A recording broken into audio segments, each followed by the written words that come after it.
Setelah mengetahui bahwa laboratorium tempat mantan istrinya bekerja sedang mencari petugas keamanan baru, Roy, seorang mantan kapten angkatan darat, pergi ke sana untuk ikut melamar pekerjaan. Namun, saat berbicara dengan mantan istrinya, Gemma, dia merasa ada yang tidak beres, sehingga Gemma terlihat sangat khawatir. Ia pun penasaran dan bertanya pada Gemma tentang proyek yang sedang ia kembangkan di sana. Gemma pun memberitahunya bahwa ia sedang mengerjakan sebuah mesin bernama Spindle Osiris, semacam partikel akselerator yang mampu memanipulasi waktu. Dari ruang kantornya, pendiri proyek itu, Kolonel Clive, mendengarkan seluruh percakapan mereka dan ia merasa bahwa Roy terlalu banyak omong. Kolonel pun memerintahkan kepala keamanannya, Brett, untuk pergi ke ruangan Gemma dan mengusir Roy. Begitu tiba di ruangan itu, Brett mengatakan bahwa ini adalah tempat terbatas dan karena itu ia dipersilahkan keluar.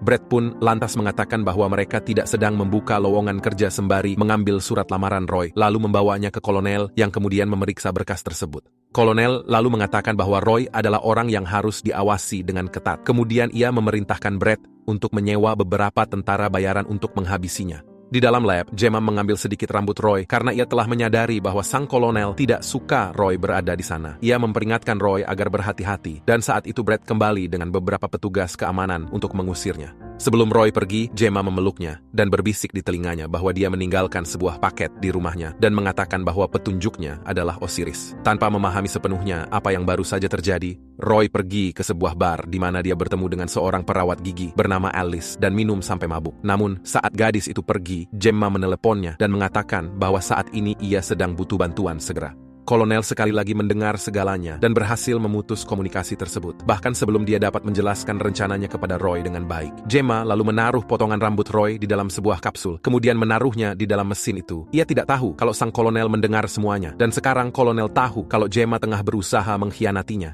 Sekali lagi, tanpa memahami apa yang sedang terjadi, Roy pulang dan menghabiskan malam bersama Alice. Ternyata, apa yang dilakukan Gemma dengan menaruh rambut Roy di mesin tersebut membuat Roy terjebak dalam lingkaran waktu yang tak terbatas, di mana dia selalu terbangun pada pukul 7 pagi, kemudian diburu oleh tentara bayaran. Dan setiap kali Roy berhasil terbunuh, dia kembali lagi ke tempat tidurnya semula dan memulai ulang dari awal layaknya tak pernah ada yang terjadi. Setelah menghadapi tentara bayaran yang sama 140 kali, Roy belajar banyak untuk menetralisir sebagian besar dari mereka. Ia dengan mudah menghadapi seorang pria yang masuk ke rumahnya. Setelah itu, datanglah helikopter dengan seorang penembak membawa meriam besar menembaki apartemennya, dan Roy juga mampu mengatasi pria ini dengan melempar pisau tepat ke dahinya, sehingga membuatnya kehilangan kendali atas senjata itu dan mengenai pilot yang membuat helikopter itu menabrak apartemennya. Roy lalu melompat keluar jendela dan mendarat ke sebuah truk pengangkut pasir. Setiap hari Roy memulai harinya dengan cara yang menyenangkan ini. Roy berhadapan dengan situasi yang sama. Ia mencuri mobil di jalanan, kemudian melarikan diri di jalan raya, di mana dua orang pembunuh bayaran memburunya dengan bengis dan tak kenal ampun. Dalam beberapa kesempatan, Roy berhasil menghindari mereka dengan melakukan manuver penuh risiko di dekat sebuah bus, kemudian ia langsung pergi ke bar milik Pak Chow. Pada setiap siklus di bagian ini, Roy selalu memesan 2 botol minuman, kemudian langsung meminumnya sampai mabuk dengan cara yang sama persis. Selain itu, ia selalu bertemu dengan orang-orang yang sama persis, yaitu Dave, seorang ahli keamanan, dan Dai Fang, seorang master kungfu yang telah memenangkan kejuaraan dunia sebanyak 12 kali. Meskipun dia telah menjalani hari yang sama ratusan kali, Roy tidak bisa melewati titik itu, di mana pada setiap pukul 12.47, semua tentara bayaran yang masih hidup menemukannya dan sekaligus menghabisinya. Seperti pada semua siklus sebelumnya, Roy kembali bangun dari tempat tidurnya tepat pukul 7 pagi. Dan dalam setiap siklus dia dibunuh dengan cara yang berbeda. Kadang kepalanya dipenggal oleh seorang master pedang bernama Guan Yin. Kadang ditembak dengan sadis menggunakan minigun, dilempari bom sampai badannya meledak. Dan yang paling sering, kepalanya tertembus peluru. Tapi Roy tak peduli apa yang terjadi, ia selalu terbunuh dan kembali menjalani hidup ini layaknya mimpi buruk. Setelah dibunuh ratusan kali, Roy akhirnya curiga bahwa keadaan ini berhubungan dengan Spindle Osiris yang sedang dikerjakan oleh Gemma. Roy pun berusaha menelepon Gemma, tapi yang menjawab adalah sang kolonel yang mengatakan bahwa Gemma mengalami kecelakaan dan sekarang ia telah meninggal dunia. Mendengar itu, Roy bahkan tak punya waktu untuk berduka. Sesaat setelah Roy menerima berita itu, sepasang pria kembar tiba-tiba muncul entah dari mana dan meledakkannya dengan 2 tembakan bazooka. Setelah mengetahui bahwa Gemma telah mati dan tak ada yang dapat membantunya, Roy berusaha berulang kali mencari tahu apa yang sebenarnya terjadi, namun tetap saja ia selalu terbunuh saat pukul 12.47. Setelah gagal beberapa kali, Roy akhirnya ingat apa yang Gemma katakan saat mereka terakhir bertemu, yaitu mencari paket yang disebut Gemma. Di sana Roy menemukan sebuah amplop berisi sebuah buku berjudul Iset and Osiris di sampulnya. Roy sejenak melupakan semua yang sedang terjadi dan mulai membaca buku itu di ruang tamunya. Dan tak lama kemudian dia ditembak lagi oleh penembak dari helikopter itu. Pada siklus berikutnya, Roy menjalani rutinitas seperti biasa. Ia tak menghiraukan apapun dan berusaha membaca buku itu sambil mengemudi, lalu ia tertabrak oleh bus dan seketika nyawanya langsung melayang. Setelah 2 percobaan brilian ini, akhirnya Roy terpikir sebuah ide. Setelah meledakkan mobil yang memburunya dengan peluncur granat, Roy pergi ke tempat yang lebih tenang agar bisa membaca buku itu dan mencari tahu petunjuk apa yang Gemma tinggalkan di sana. Ia pun duduk di bangku di dalam sebuah galeri bawah tanah. Roy membuka buku itu dan melihat beberapa kalimat yang telah digaris bawahi Gemma. Namun saat mulai membaca, Roy melihat putranya, Joey, yang sedang membeli sesuatu dengan seorang pria dan masuk ke toko permainan. Gemma telah dibunuh oleh kolonel, dan sekarang Roy adalah satu-satunya keluarga yang tersisa bagi anaknya. Tapi ada satu masalah yang masih membayangi pikiran Roy. Joey masih belum tahu bahwa Roy adalah ayahnya. Roy pun mencoba mendekatinya. Ia masuk ke dalam wahana permainan video game dan mulai mencari Joey, tapi suatu hal aneh terjadi. Semua monitor analog mengalami gangguan begitu Roy mendekat. Setelah berkeliling di tempat itu dan mengganggu permainan anak-anak di sana, akhirnya Roy menemukan Joey. Ia pun mengajaknya bicara dan membawa Joey jalan-jalan, menggantikan waktu yang sudah ia lewatkan bersamanya. Tapi begitu mereka meninggalkan tempat itu, Roy melihat jam dan menyadari bahwa saat ini waktu menunjukkan pukul 12.50 siang, 3 menit lebih lama dari waktu yang biasanya mampu ia bertahan saat ia di bar. Ia pun memikirkan 2 tempat di mana dia berhasil bertahan paling lama. Interior bar sepenuhnya terbuat dari logam, sedangkan wahana bermain itu berada di bawah tanah. Jadi keduanya memiliki karakteristik yang sangat mengganggu gelombang radio dan GPS. Kesimpulannya, ia sedang dilacak. Roy pun menyadari bahwa tak ada yang bisa ia lakukan. Roy sekali lagi terpojok oleh semua tentara bayaran yang tersisa dan hanya punya waktu untuk berlari beberapa meter dengan Joey di pelukannya. Dan ia pun sekali lagi tertembak di punggungnya dan mati seketika. Dalam siklus berikutnya, alih-alih membunuh pria yang selalu membangunkannya, Roy menangkap pria itu dan menginterogasinya, di mana ia menaruh alat pelacak di dalam tubuhnya. Namun pria itu tidak mau memberitahunya.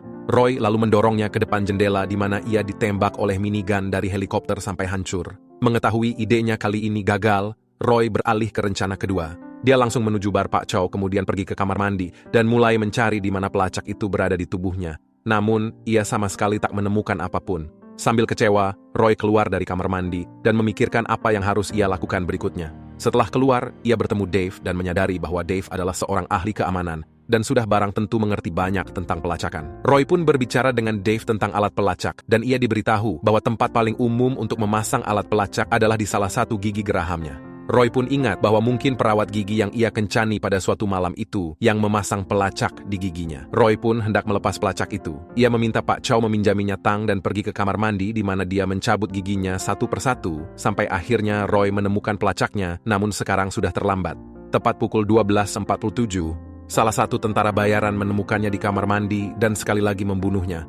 Pada percobaan berikutnya, Roy membunuh tentara bayaran pertama seperti biasa di kamarnya. Tapi alih-alih membiarkan Alice melarikan diri seperti yang selalu dia lakukan, ia menangkap dan memaksanya untuk mengatakan siapa yang menyuruhnya untuk memasang pelacak. Alice pun mengaku bahwa yang menyuruhnya adalah sang kolonel. Dengan informasi baru ini, Roy pergi ke bar dan sekali lagi mencabut giginya. Dengan GPS di tangannya, ia mulai menarik perhatian tentara bayaran dan akhirnya mulai balas dendamnya, membunuh satu persatu dengan cara yang sama seperti biasanya. Setelah itu, Roy mengumpulkan mayat-mayat mereka di pabrik terbengkalai dan meledakkan mereka menggunakan bom seperti yang pernah mereka lakukan padanya berkali-kali. Setelah selesai menghabisi tentara bayaran itu, Roy mendapat telepon dari Brett dan Roy pun bersumpah untuk membalas apa yang mereka telah lakukan pada Gemma. Tapi itu tidaklah mudah. Saat ini hanya Brett dan kolonel yang tersisa untuk ia habisi. Roy pergi ke pusat penelitian dan mencoba untuk menyusup masuk ke tempat itu dengan berbagai cara yang berbeda, tapi semua upayanya itu tidak berhasil dan ia selalu dapat dibunuh oleh Brett. Setelah ratusan percobaan, Roy akhirnya punya ide brilian untuk masuk ke fasilitas rahasia itu secara diam-diam. Pertama-tama menghabisi salah satu tentara bayaran yang mengejarnya, mencuri pakaian dan kartu aksesnya, lalu menggunakannya untuk menyusup ke dalam gedung. Tapi entah mengapa, sistem keamanan lift tidak dapat membaca kartu itu, dan identitasnya pun terbongkar saat seorang penjaga keamanan di dalam lift hendak memeriksa kartunya. Pada siklus berikutnya, Roy menghabisi penjaga lift itu sebelum ia sempat memeriksa kartu aksesnya. Meskipun begitu, tak lama setelah ia sampai di lantai atas, Roy dikepung oleh Brett. Dengan terpaksa ia mengakhiri hidupnya sendiri dan mulai dari awal lagi. Pada percobaan ketiganya memasuki gedung, Roy mengulangi langkah sebelumnya lalu sekali lagi menghabisi penjaga lift itu. Dan saat ia tiba di lantai yang ia inginkan, Roy akhirnya menyadari bahwa ada CCTV di sana yang membuatnya selalu ketahuan dan akhirnya terbunuh. Pada percobaan keempat, Roy menyadari bahwa tentara bayaran tadi tidak memiliki akses ke area-area tertentu di dalam fasilitas itu. Dan saat masih berada di luar, Roy mencuri seragam dan kartu salah satu penjaga keamanan, lalu mulai menyamar dan naik menggunakan lift. Saat tiba di lantai atas, Roy keluar dari lift dan menghabisi para penjaga yang tak curiga padanya, dan akhirnya ia berhasil mencapai ruangan berikutnya, di mana Guan Yin sudah menunggunya. Setelah percakapan singkat, Guan Yin menunjukkan semua keterampilan pedangnya, lalu menyerang Roy dengan gerakan Samurai Jack, memotong pistolnya, dan mengakhiri hidupnya dengan sadis. Menghadapi Guan Yin, rupanya tidak cukup dengan pistol. Dalam percobaan berikutnya, Roy membawa senjata yang lebih berat untuk menghadapinya. Tapi bahkan menggunakan senapan mesin sekalipun, Roy selalu berakhir dengan kehilangan kepalanya berkali-kali oleh master pedang yang satu ini. Setelah kalah berulang kali, Roy akhirnya ingat bahwa ia masih belum selesai membaca buku Osiris. Lalu ia kembali ke galeri bawah tanah untuk melihat pesan-pesan yang ditinggalkan Gemma. Roy membaca kalimat-kalimat yang telah ditandai itu, dan ia menyadari bahwa Gemma lah yang telah menggunakan mesin spindle itu, dan dia harus menghentikan sang kolonel jika ingin mengakhiri siklus ini. Menyadari bahwa ia tak memiliki peluang untuk melewati Guan Yin dalam keadaan seperti ini, Roy pun menyerah melawannya, lalu ia memutuskan untuk pergi ke bar Pak Chow, di mana ia meminta master bela diri itu untuk melatihnya. Dan dari sini, Roy melewati puluhan siklus hanya untuk melatih keterampilan pedangnya dengan Dai Fang, sampai ia berhasil menguasai keterampilan pedang dengan mumpuni. Setelah siap untuk bertarung, Roy kembali ke Guan Yin, mengambil salah satu pedang yang tergantung di dinding, dan menggunakan semua keterampilan barunya untuk menghadapinya. Dengan mudah ia memainkannya dan memotong rambutnya. Roy pun menunjukkan keterampilannya. Setelah beberapa kali menikmati permainan pedang itu, dia pun bosan lalu menghabisi Guan Yin dengan pedangnya sendiri. Pada saat itulah Brett tiba di ruangan itu bersama dengan sang kolonel, lalu menembak Roy yang bersembunyi di belakang tiang. Ingin menyelesaikannya dengan cepat, Brett mengendap ke arah Roy dan bersembunyi di belakang tiang juga, tetapi saat ia kembali beberapa detik kemudian, pedang Guan Yin telah menancap di dahinya. Sekarang tak ada lagi yang bisa menghentikan Roy. Ia menantang kolonel untuk duel tangan kosong dan mulai berhadap-hadapan. Meskipun keduanya telah menjalani pelatihan militer, Kolonel Clive jelas lebih unggul dan awalnya berhasil mengalahkan Roy. Dia kemudian memanfaatkan momen itu dan mencoba mengambil pistol Brett dari lantai. Tapi Roy meraih pedangnya dan menusuk tangan kolonel sebelum kolonel meraih pistol itu. Dengan kemenangan di depan mata, Roy pun berbicara dengan kolonel dan memberitahunya bahwa Gemma menggunakan spindle agar ia bisa menghentikannya. Namun sang kolonel mengabaikannya dan mengatakan bahwa Roy seharusnya memanfaatkan waktunya untuk melindungi Joe, bukan bersusah payah menghabisi dirinya. Roy pun geram dengan apa yang dikatakan kolonel tentang putranya. Roy lalu memenggal kepalanya dan bergegas pergi menuju galeri. Namun saat tiba di tempat itu, Roy dihadapkan pada adegan yang paling buruk. Joey yang sudah tak bernyawa diangkut oleh petugas forensik. Dengan putus asa, Roy pun berlari ke arah Joey dan polisi mencoba menghentikannya. Lalu tiba-tiba suara ledakan besar muncul di belakangnya diikuti oleh sebuah kilatan cahaya besar. Ini adalah sebuah kiamat. Ternyata saat seseorang tinggal terlalu lama di bawah efek spindle Osiris, keberadaan mereka mulai menyebabkan ketidakseimbangan alam semesta yang mengakibatkan kehancuran segala sesuatu yang kita ketahui.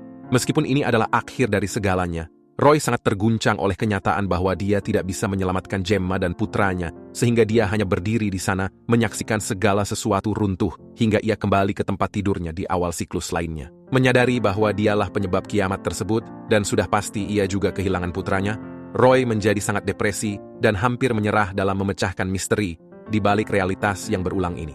Roy menghabiskan beberapa siklus berturut-turut hanya rebahan di kasur, membiarkan dirinya dibunuh dengan berbagai cara yang berbeda. Namun setelah ia berpikir kembali, Roy memutuskan untuk menghadapi kutukan ini dengan berpikir positif. Ia beraksi kembali dengan menghabisi tentara bayaran pertama, lalu membajak mobil dan langsung pergi ke galeri, di mana ia menghabiskan beberapa jam waktunya bermain semua jenis permainan bersama Joey. Dari satu siklus ke siklus yang lainnya, semua berakhir dengan kehancuran masif yang sama. Setelah menghabiskan puluhan siklus bersama putranya, Roy mulai berbicara dengan Joey tentang ibunya. Dan ia tidak menyadari bahwa pembicaraan ini ternyata amat sangat penting. Saat mereka berbincang tentang pekerjaan ibunya, Joey mengatakan bahwa ibunya belum pulang dan hanya menelepon di pagi hari itu, dan mengatakan bahwa jika terjadi sesuatu, dia harus mencari Roy. Sampai pada titik ini, Roy percaya bahwa Gemma telah dibunuh sekitar pukul 3 pagi ketika dia meneleponnya di bar. Dan sekarang, saat ia tengah berbicara dengan Joey di pagi hari, Roy melihat ponsel Joey dan mengetahui bahwa pada pukul 7:03 Gemma masih hidup. Ternyata semua siklus ini dimulai tepat pukul 7 pagi, dan dia menelepon Joey pada pukul 7:03. Artinya ketika Roy bangun, Gemma masih hidup. Dan mungkin dia masih memiliki peluang untuk menyelamatkannya. Tanpa mengetahui kapan Gemma dibunuh, Roy menghabiskan akhir siklus itu bersama putranya. Dalam percobaan berikutnya, Roy kembali menyusup ke gedung dan sekali lagi berhasil mencapai sang kolonel. Di dalam lab, Roy melihat tubuh Gemma yang tak bernyawa tergeletak di lantai. Dan dari kamera dia melihat jam menunjukkan pukul 7:14 saat Brett membunuhnya. Artinya, Roy memiliki waktu 14 menit untuk menyelamatkannya terhitung saat ia mulai bangun. Dengan informasi ini, Roy akhirnya membunuh Brett dan kolonel sekali lagi, lalu mengakhiri hidupnya sendiri dan memulai apa yang semestinya ia bisa lakukan sejak awal untuk menyelamatkannya. Tepat pukul 7 pagi, Roy bangun di apartemennya dan berhasil menghabisi tentara bayaran pertama. Tapi alih-alih melempar pisau ke arah pria dengan senjata itu, kali ini Roy melompat ke helikopter itu dan dalam 1,5 menit dia berhasil menjatuhkan penembak itu, lalu menyandera pilotnya, kemudian membawanya ke puncak gedung. Roy tahu bahwa tentara bayaran mengikuti jejaknya melalui pelacak, jadi dia memutuskan untuk mengambil senjata Gatling dari helikopter, kemudian masuk ke dalam gedung sembari menunggu mereka mendekat. Beberapa saat kemudian, Roy menembak mereka dengan Gatling gun itu sambil meluapkan kemarahannya dan menghabisi mereka dalam satu serangan. Seolah itu belum cukup, Roy mengambil pedang Guan Yi, lalu pergi ke lab dan menghabisi semua penjaga yang ditemuinya di sepanjang jalan. Setelah membersihkan seluruh gedung, Roy berhasil sampai di lab tepat saat Brett akan membunuh Gemma dan ia pun menusukkan pedang itu padanya. Akhirnya, Roy juga menghabisi kolonel untuk terakhir kali, lalu memeluk Gemma yang kini selamat. Tapi semua ini belum berakhir. Untuk mengakhiri siklus ini, Gemma dan Roy pergi ke mesin spindle, di mana Gemma menjelaskan bahwa ia menggunakan rambut Roy untuk mengubah DNA-nya menjadi semacam substansi massa yang hilang di alam semesta. Lalu untuk mencegah siklus kiamat yang terus berulang, Roy harus melebur dirinya ke inti spindle yang kemudian mengakhiri ketidakstabilan alam semesta. Meski tidak dapat memastikan apa yang akan terjadi selanjutnya, Roy mengatakan pada Gemma bahwa ia sangat mencintainya, lalu ia mengucapkan selamat tinggal dan menciumnya. Perlahan Roy berjalan menuju inti spindle sambil menatap wanita yang ia cintai itu tanpa tahu apakah ia akan dapat bertemu dengannya lagi. Namun Roy tak gentar. Ia masuk ke dalam spindle itu dan akhirnya mengembalikan keseimbangan alam semesta.